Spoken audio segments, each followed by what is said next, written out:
called this meeting because we've had some misunderstanding about the project responsibilities. I want us to clear the air and get everyone on the same page.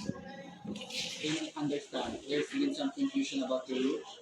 I was told I was responsible for complying the final report, but then Alex started working on data, cleaning, and visualization.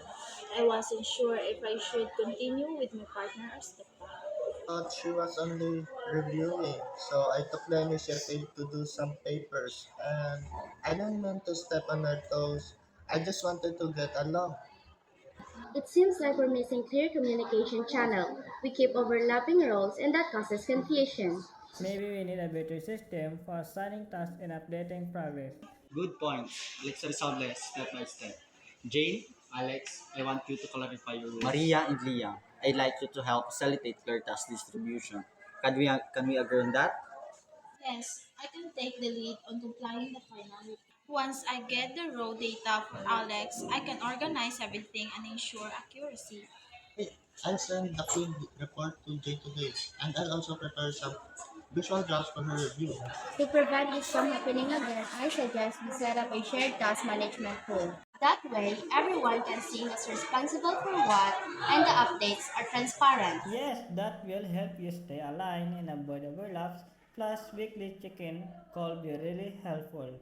Excellent ideas. Let's implement this immediately.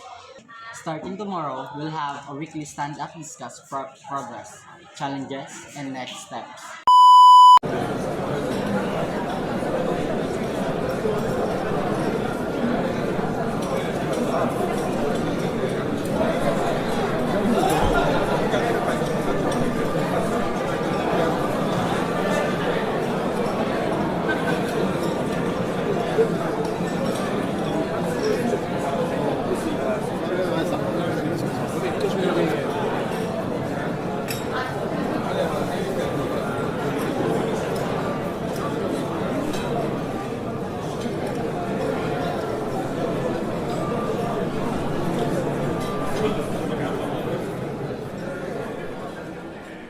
Yes, Mr. Smith, I was told I was responsible for complying the final report. Teamwork makes the dream work. Let's keep communication open. Yeah, I think this will help us to work more smoothly. I'm glad we're addressing this now.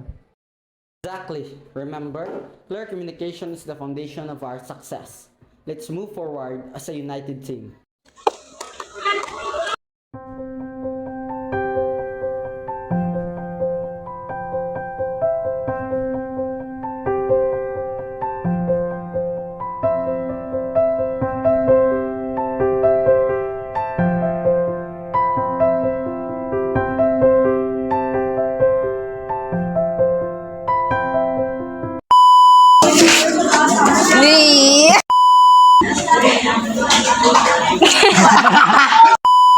Oo. O kaya di takbo wala kami. Ako manager ha.